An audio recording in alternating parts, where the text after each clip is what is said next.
नगे च सुरेन्द्रे च कौशिके पाद संस्पृशि निर्विशेष मनस्काय श्री वीरस्वामिने नमः।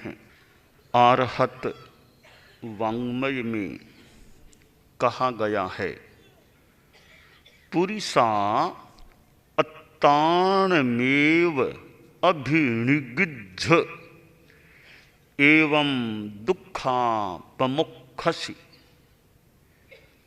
हमारी इस दुनिया में सुख भी मिलता है तो दुख भी प्राप्त हो जाते हैं। आदमी कभी दुखी बन जाता है और कभी वह सुख का अनुभव भी करता है। दुख दो प्रकार का होता है, जरा, शोक। जो शारीरिक कष्ट होते हैं उसे जरा कहा गया है, कहा जा सकता है। और जो मानसिक संताप होता है, मानसिक दुख, वह शोक है। तो जरा और शोक के रूप में आदमी दुख का अनुभव करता है। आदमी दुख से डरता भी है। एक बार भगवान महावीर ने शिष्यों से प्रश्न किया, किं भया पाणा समणा उसो आयुष्मन श्रमणो। प्राणियों को किसका भय लगता है, प्राणी किससे घबराते हैं। संभवतः श्रमण उत्तर नहीं दे पाए,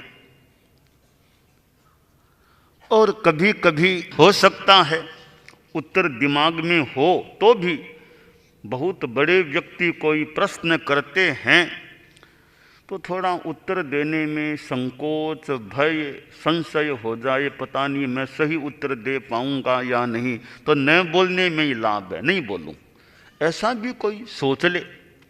तो संत उत्तर नहीं दे पाए। तो भगवान महावीर ने फिर अपने प्रश्न का खुद ने उत्तर दे दिया कि दुख भया पाणा समणावुसो। ये प्राणी दुख से भय खाते हैं, दुख से डरते हैं। और फिर अगला प्रश्न, दुख पैदा किसने किया। दुखम पुण्य केण करे, दुख किसने किया। तो दुख स्वयं आत्मा, स्वयं व्यक्ति ही पैदा करता है। जीवेणम कड़े पमादेणम, प्रमाद से जीव ही दुख को पैदा कर लेता है। अप्रमाद की साधना हो, दुखों का निर्जरण भी हो सकता है। तो हमारी दुनिया में दुख भी हैं, दुख से आदमी डरते भी हैं। शारीरिक कष्टों से भी आदमी कई बार डर सकता है, मुझे कोई बीमारी न हो जाए, बड़ी बीमारी शरीर में न लग जाए। दूसरों को बीमारी ग्रस्त देखता है, अरे यह बीमारी मेरे कभी न हो जाए। शारीरिक वेदना हो गई तो भी आदमी संतप्त हो सकता है कि अरे मेरे वेदना हो रही है, दुख रहा है, शरीर दुखता है। कई बार मानसिक संवेदनाएं हो जाती हैं। शारीरिक कष्ट हैं तो मानसिक कष्ट भी कष्ट होते हैं। आदमी मन में दुख पाता है कि उसका प्रमोशन हो गया, मेरा क्यों नहीं हुआ, मेरी पदोन्नति नहीं हुई, इस बात को लेकर कि मेरा साथी मेरा जूनियर था, उसका प्रमोशन हो गया, मैं उससे नीचा रह गया। अब इस बात को लेकर भी मन में थोड़ी संवेदना हो सकती है। कोई अपमान कर दे कि अरे मेरे से छोटा और मेरा अपमान कर दिया, मेरा बेटा मेरी बात नहीं मानता, मेरे अधीन रहने वाले मेरी बात नहीं मानते, मेरी इज्जत नहीं करते हैं, मैं गया कोई खड़ा भी नहीं हुआ, मेरा सम्मान भी नहीं किया। यूं फिर आदमी मन ही मन घुटता है, दुख पाता है।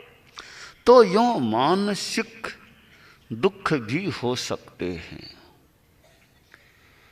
तो जितने भी दुख हैं, आगम में जो कहा गया है, जन्म भी दुख है, बुढ़ापा दुख है, रोगाय मरणान्य, रोग भी दुख हैं, मृत्यु भी दुख है। अहो दुख, संसार में कितना दुख है। जहां प्राणी संक्लिष्ट क्लिष्ट होते हैं, दुख पाते हैं, कष्ट पाते हैं, तो प्रश्न होता है ये संसार में दुख हैं, अब दुखों से छुटकारा कैसे मिले, दुख मुक्ति कैसे मिले। बूढ़ा आदमी कष्ट पाता है, कई बार बुढ़ापे के कारण रोगी कष्ट पाता है, मृत्यु के नाम से भी आदमी कई बार कष्ट पा सकता है। तो इन दुखों से छुटकारा पाने का उपाय क्या है? शास्त्र में वो उपाय बताया गया है जो मैंने आगम वाणी और हत वांग्मय की वाणी उच्चरित की। पुरुषा अत्तानमेव अभिनिगिद्ध, कि पुरुष अपने आप का अभिनिग्रह कर, इस प्रकार तुम दुख से मुक्त हो जाओगे। एवं दुखापमोक्षसी, अपने आप का संयम करो, अपने आप पर कंट्रोल करो, अपने पर अपना अनुशासन करो। यह दुख मुक्ति का मार्ग है। अब अपने आप पर संयम करना कैसे करें, किस रूप में संयम हो? देखिए, अब वाणी संयम की बात है। आपस में आदमी बात करते हैं, बात बात में ऐसे शब्द बोल दिए, ऐसी बात कह दी कि लोग उसके विरोधी हो गए। कई बार सार्वजनिक सभाओं में आदमी लोग भाषण देते हैं और भाषण में कोई अयथार्थ बात और दूसरों पर एक आक्षेप लगे ऐसी बात मान लो कह दी जाए, तो फिर बाद में उस पर कितनी प्रतिक्रिया होती है। लोग विरोध में खड़े हो जाते हैं, उसकी निंदा करते हैं। अब यह स्थिति क्यों बनी? अगर अनुशासन रखा जाता वाणी पर, अयथार्थ झूठी आक्षेपकारी भाषा नहीं बोली जाती, तो इतना बवंडर, इतना माहौल क्यों बनता? तो वो जो समस्या पैदा हुई वाणी के असंयम से, अगर वाणी का संयम रखें तो यह दुख मुक्ति का एक आयाम हो गया। हम वाणी पर कंट्रोल रखें, जबान पर लगाम रखें। बोली बोली, वचन वचन के द्वारा समस्याएं पैदा हो सकती हैं। आदमी बोलने में फूहड़, झूठ भी बोलता है, कटु भी बोलता है। तो झूठ और कटु बोलना वाणी का असंयम हो गया। झूठ और कटु बार बार बोलता है, फिर आसपास के लोग उस आदमी की इज्जत भी मान लो नहीं करते हैं, उसका अपमान भी कर देते हैं, कर सकते हैं। अब वो सोचता है, रे देखो मेरा सम्मान नहीं करते, मुझे इज्जत नहीं देते तो भैया तुमने वाणी पर कंट्रोल कहाँ रखा? ऐसी वैसी बातें बोलते रहते हो तो फिर आसपास वालों के मन में वो नफरत सी हो गई, वितृष्णा हो गई, इनका क्या सम्मान करना, ऐसे कितनी बार बोलते रहते हैं। तो यह जो फिर मन में कष्ट भी है, रे मेरा अपमान करते हैं, मेरी बेइज्जत हो रही है, तो खुद ने वाणी का असंयम किया तो वो असम्मान या अपमान की कष्ट की स्थितियां पैदा हो गई। तो अपनी वाणी का अभिनिग्रह करें, अनुशासन रखें।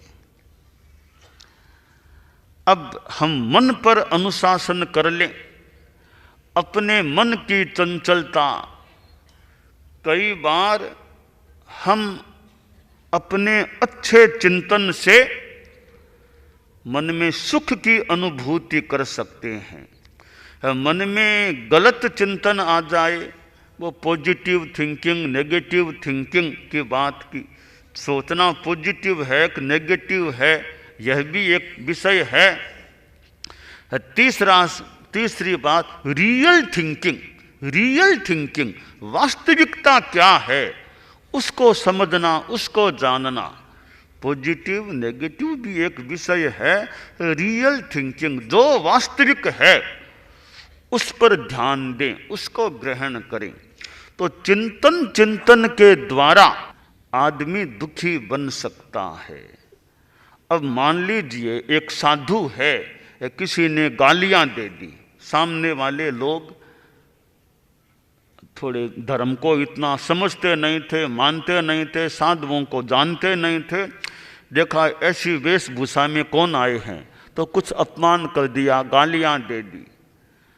अब साधु सोचे भाई उन्होंने जो कुछ भी किया तो मेरे क्या फर्क पड़ता है, कुछ भी बोला होगा, भले गालियां दी होगी तो गाली सुनियान हुए गुमड़ा, तो गालियां भी दे दी, मेरे गुमड़े थोड़े ही होंगे, दे दी तो दे दी, मैं समता रखूं, शांति रखूं, अच्छा चिंतन रखूं, मेरे तो कर्म निर्जरा हो सकेगी, कर्म कट सकेंगे ना, मैं क्यों गुस्सा करूं, मैं क्यों मन में दुख करूं। अब चिंतन ऐसा है तो साधु को कोई गाली दे दो, कोई कुछ भी बोल दो, वो दुखी नहीं भी बन सकता। आचार्य श्री महाप्रज्ञ जी ने संभवतः एक बात फरमाई थी कि समस्या और दुख एक नहीं है, यानी ये बाहर की समस्या और मानसिक दुख एक नहीं है। बाहर समस्या होने पर भी आदमी दुखी नहीं बनता, शांति में रह सकता है। समस्या अलग चीज है, मानसिक स्तर पर दुखी होना अलग चीज है। तो बाहर से कोई गालियां दे, कुछ भी अपमान करे, कोई पोस्टर छपा दे, निंदा की बातें छपा दें तो कोई बात नहीं। कोई निंदा में छपा दिया आपके बारे में मान लो, तो आप देखिए इसमें कोई सही बात है क्या? जो निंदा की बातें लिखी है मेरे बारे में वो सही हैं क्या? अगर उनमें कुछ भी सही है, मैंने कोई भूलें की है तो ठीक है, मैं अपनी भूलों का परिष्कार करने का प्रयास करूं। सारी बातें झूठी फालतू लिखी है तो फालतू बातों को लेकर मैं दिमाग में क्यों बोधरेशन करूं, मैं क्यों तनाव करूं? लिखी तो लिख दी, मुझे क्या मतलब। यथार्थ बातें अगर हैं तो मैं क्यों दिमाग में टेंशन लूं, वे जाने। तो चिंतन आदमी का बढ़िया हो तो आदमी मानसिक रूप में दुखी होने से बच सकता है। तो शास्त्र में जो कहा अत्ताणमेव अभिनिगिद्ध एवं दुखापमुख्यसी, अपने आप का अभिनिग्रह करो, इस प्रकार दुख से मुक्त हो जाओगे। परम पूज्य आचार्य श्री तुलसी ने कितनी यात्राएं की थी। हमारे धर्म संघ में, तेरा पंथ में मुंबई पधारने वाले वे प्रथम आचार्य थे, आचार्य श्री तुलसी, और मुलुंड में पधारने वाले पहले आचार्य थे, आचार्य तुलसी। आचार्य श्री तुलसी की आत्मकथा संतों ने कोई पढ़ी हो, उसमें मुलुंड का भी संभवतः विवरण है कि मुलुंड गए थे स्वागत, ऐसी बातें गुरुदेव की आत्मकथा में भी उल्लिखित संभवतः मिलती हैं। तो मुलुंड में आचार्य श्री तुलसी पधारे थे और यहाँ प्रवास हुआ था, बहुत वर्ष पुरानी बात हो गई है। तो आचार्य श्री तुलसी ने कितनी यात्राएं की थी, कहाँ दक्षिण भारत, कहाँ कोलकाता या कहाँ महाराष्ट्र और कहाँ उड़ीसा, कहाँ कहाँ पधारे थे। मुलुंड भी पधारे थे, विराजे थे, प्रवास किया था। आत्मकथा में उसका जिक्र भी, हाँ लंबा प्रवास।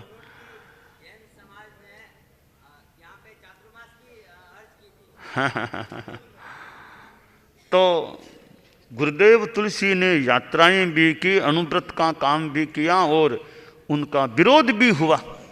विरोध में आदमी एक तो सोचे रे इतना विरोध, अब काम करना बंद कर दें, इतना विरोध होता है। एक ये कि जो हमारा हो विरोध हम उसे समझें विनोद, तो यूँ दुखी न बने। तो हम अपने आप पर निग्रह रखें तो दुखों से छुटकारा मिल सकता है। और ऊंची साधना करें, आत्म संयम की ऊंची साधना कर लें। मन वचन काय से कोई सावध्य प्रवृत्ति नहीं, कसाय निरुद्ध हो जाए तो इतनी दुख मुक्ति कि सर्व दुख मुक्ति, मोक्ष की प्राप्ति भी आदमी कर सकता है। तो यह दुनिया में जो दुख की बात है, हम तो खैर ये ऊपर, हम तो साधु सन्यासी लोग, मान लो एक ऊंची साधना की बात, आप लोग जो गृहस्थ हैं उनके जीवन में भी दुख तो आ ही सकते हैं, अनेक रूपों में दुख आ सकते हैं। शारीरिक, मानसिक, परिवार में समस्याएं हो जाए और व्यापार में समस्या हो जाए। तो इन परिस्थितियों में भी आदमी मन में शांति रखे। बस समस्या और दुख एक नहीं है। बाहर की समस्या का होना एक बात है, उस समस्या से प्रभावित होना, मन में दुख करना अलग बात है। तो हमारा अभ्यास यह हो जाए, सद जाए कि बाहर से समस्या होने पर भी मन में दुखी न बने, क्योंकि मन का दुख भी बड़ा कष्ट देने वाला हो सकता है। तो कई बार शरीर में थोड़ी कठिनाई हो भी गई, मान लो मन में प्रसन्नता, शांति है, समता भाव है, तो शरीर में कुछ तकलीफ होने पर भी आदमी ज़्यादा दुखी नहीं बनता। बाहर कोई व्यापारिक समस्या आपके सामने आ गई, आर्थिक समस्या आ गई, तो मन में समता भाव है, धैर्य है, चिंतन अच्छा है, तो चाहे व्यापार संबंधी समस्या हो, चाहे परिवार संबंधी समस्या हो, कोई सामाजिक समस्या हो, आदमी का भी भीतर से शांत सुखी रह सकता है। और जो समस्या है, समस्या का समाधान का प्रयास किया जा सकता है, परंतु ज़्यादा चिंता नहीं करनी चाहिए। एक छोटा सा सूक्त है, चिंता नहीं चिंतन करो, चिंता नहीं चिंतन करो, और व्यथा नहीं व्यवस्था करो, और प्रशस्ति नहीं प्रस्तुति करो। अब चिंता नहीं चिंतन करो। अब चिंता मान लो थोड़ी बहुत दिमाग में हो जाए तो मन को यह समझा दें कि चिंता करना भी है तो 24 घंटों में आधा घंटा चिंता कर लो, जो करना हो चिंता आधा घंटा कर लो, बाकी 23.5 घंटा शांति में रहो। कि चिंता करना ही है, अभी परिवार की समस्या है, व्यापार की समस्या है, वो समस्या है, तो आधा घंटा बैठ जाओ, जो चिंता करना सो कर लो, बस आधा घंटा बिता, अब बस शांति में रहो। वैसे चिंता क्या, मूल चिंतन करें भी, समस्या है इसका हल कैसे हो सकता है। तो चिंता नहीं चिंतन करो, दिमाग में बोधरेशन मत लो, टेंशन मत करो, सोचो भी हल क्या हो सकता है। और व्यथा नहीं व्यवस्था करो। अब कोई बात है तो व्यवस्था अच्छी बनाओ, मैनेजमेंट अच्छा करो, व्यथित मत बनो। बस देखो भी हमारा संगठन है, हमारी संस्था है, हमारा जो भी समुदाय है या जो कार्य हैं उनकी व्यवस्था अच्छी करें, मैनेजमेंट अच्छा करें, व्यथा नहीं करें और प्रशस्ति नहीं प्रस्तुति करो। अब सापेक्ष बात हो सकती है कि खुद की प्रशंसा क्या, काम बढ़िया प्रस्तुत करो, खुद की प्रशंसा ज़्यादा नहीं करके काम प्रस्तुत करो, बढ़िया करो, वो अच्छी बात हो सकती है। तो यह आगम की जो वाणी है, पुरुषा अत्तानमेव अभिनिगिद्ध एवं दुखापमुखसी, पुरुष अपने आप का अभिनिग्रह कर इस प्रकार तुम दुख से मुक्त हो जाओगे।